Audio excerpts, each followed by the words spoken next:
So how is this winter shaping up across Colorado? I know it's early. I'm recording this in late July on July the 28th, but I'm getting a lot of those questions. I know a lot of you curious about what this winter might be looking like. And we do have a few clues about what snow-wise we could be looking at in Colorado this winter. So let's get into things. First of all, from a broad perspective, our biggest tool in terms of kind of looking out 3 to 6 months in advance, you've probably heard about this before, is the ENSO cycle, or El Nino versus La Nina. We are currently ENSO neutral, which means we're not either in a La Nina or an El Nino. La Nina, cooler than average sea surface temperatures in the Central Pacific, which has a domino effect of weather around the world, including us here in Colorado. El Nino, above average sea surface temperatures, basically right at average, zero point 0.1 degrees above average in the Central Pacific, basically again at average. We're neutral.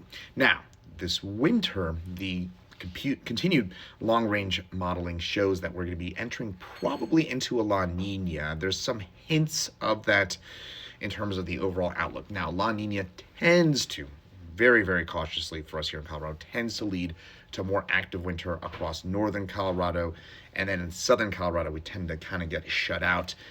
The overall lean would be towards that general setup. But unfortunately, as we look ahead to the next few months, for kind of the beginning of fall, for August, September, October, the trend is pretty clear that we're going to be on the drier and warmer side of average. That does not mean that we may not get some snow, some cooler bouts of temperatures within that, but just the general lean would be that we're going to be on the cooler side for those months. Now, the midwinter, this is getting out there, December, January, February.